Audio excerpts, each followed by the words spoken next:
हे hello everyone, hope you all are doing great. Welcome back to my channel. My name is Mayuri आणि आज आम्ही चाललो आहोत धूप पापेश्वर येथे. तर हे एक असं स्थळ आहे जिथे निसर्गाच्या कुशीत एक सुंदर मंदिर आणि एक धबधबा आहे आणि पूर्ण आवार हा इतका हिरवळीत नटलेला आहे की पाहतच राहावंसं आणि तिथून हलावंसंच वाटत नाही. तर आमचा नेहमीचाच ग्रुप आम्ही सगळे चाललो होतो आणि नेहमीसारखेच नाचत गात चाललो होतो. ह्या मंदिराकडे कितीही वेळा गेलं तरीसुद्धा मन भरत नाही, इतकं मंदिर सुंदर आहे. मंदिराचा परिसर आणि आजूबाजूचा निसर्ग इतका आल्हाददायक आहे की तिथून हलावंसंच वाटत नाही. तुम्ही इथे गेलात की नाही हे मला नक्की कमेंट करून सांगा आणि तुम्हालासुद्धा अशी सेम फिलिंग येत असेल तर ते सुद्धा कमेंट करून सांगा. तर अशी मस्ती करत करत आम्ही चाललो होतो. वाटेत एका ठिकाणी आम्ही टी ब्रेक घेतला. तिथे सुद्धा असं सुंदर पाणी वाहत होतं. एक नदीसारखी स्ट्रीम होती आणि तिथून आम्ही पोहोचलो श्री दूध पापेश्वर मंदिर येथे. या बोर्डवरती मंदिराबद्दल माहिती लिहिलेली आहे. तुम्ही व्हिडिओ पॉज करून ही माहिती नक्की वाचा.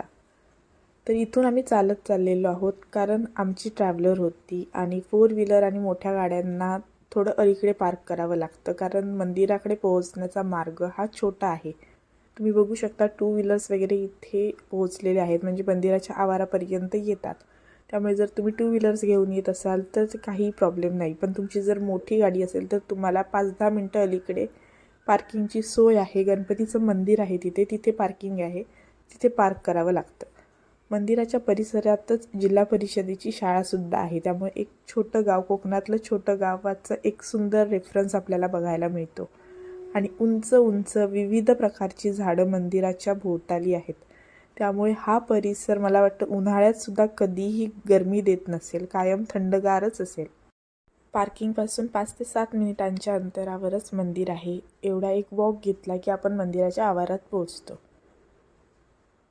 आम्ही रविवारचीच नेहमीप्रमाणे गेलो होतो, त्यामुळे गर्दीही होतीच आणि संध्याकाळची वेळ होती, त्यामुळे गर्दी थोडीफार होती. मंदिराच्या आवारात पोहोचल्या उजवीकडे एक छोटासा धबधबा आहे, खूप सुंदर आहे. तिथे जाण्याची सोय नाही आहे, पण बघत राहावंसं वाटतं कारण बाजूनेही खूप सुंदर सुंदर झाडं आहेत आणि खूप जुनी झाडं आहेत, त्यामुळे शांत आणि थंडगार वाटतं. आणि हे मंदिर आहे, मंदिर किती सुंदर आहे बघा.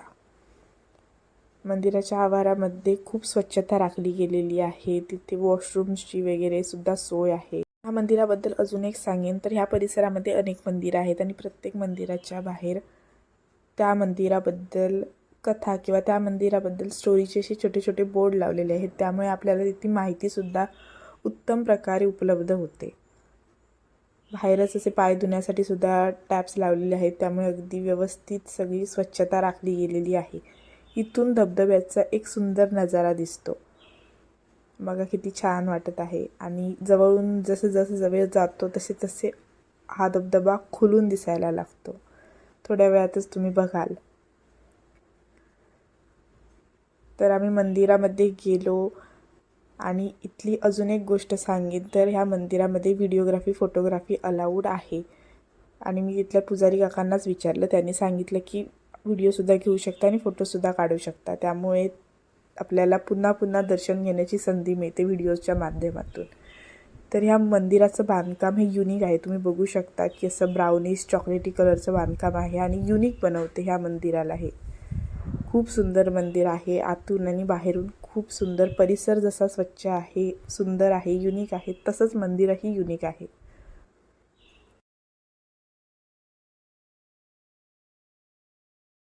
इतकी गर्दी असून सुद्धा अजिबात घाई गडबड केली जात नव्हती. शिस्त पद्धतीने दर्शन घेतलं जात होतं. तुम्ही सुद्धा दर्शन घ्या. तर आम्ही दर्शन घेऊन झाल्यानंतर बाहेरच आलो. बाहेर आल्या आल्या रिमझिम रिमझिम पावसाची सर आली.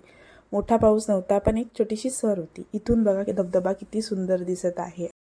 इथून जरी हा छोटा दिसत असला तरी ओरिजिन जिथे आहे तिथे हा खूप मोठा धबधबा आहे. इथून आम्ही पुढे गेलो कारण मंदिराचा परिसर मोठा आहे आणि जसं मी आधी म्हटलं की आवारात अनेक मंदिरं आहेत. तर आम्ही दर्शन घ्यायला पुढच्या मंदिरामध्ये गेलो. इथून पुढे जे मंदिर आहे ते दगडी बांधकाम वाटत आहे.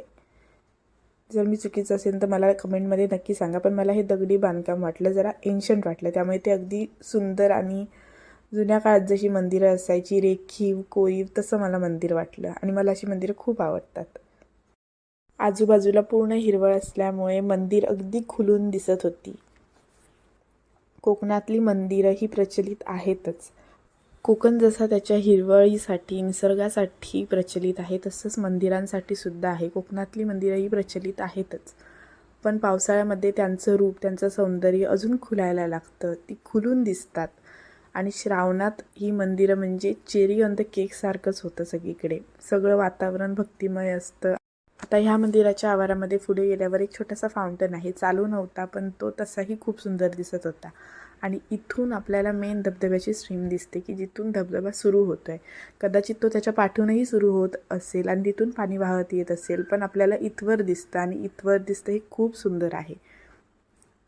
आता इथे आल्यानंतर आम्ही खूप सारे व्हिडिओज आणि फोटोज घेतले, कारण हे खूप सुंदर दिसत होतं सगळंच. आता तुमचा जर प्रश्न असेल की या धबधब्यामध्ये उतरायला वगैरे देत नाहीत का, तर तशी सोय आहे, पण आता ती बंद केलेली आहे.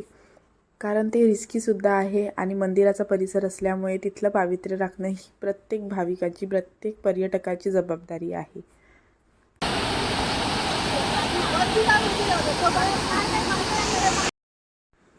मला काही धबधब्यामध्ये भिजायला आवडत नाही. मला शांत धबधब्याकडे बघत राहायला आवडतं आणि या धबधब्याकडे आल्यावरती सगळ्यांनाच शांत बघत राहावं लागत होतं. त्यामुळे मला खूप छान वाटलं आणि कधी आतमध्ये उतरून मजा करण्यापेक्षा असं शांत धबधब्याकडे बघितलेलं खूप भारी वाटतं.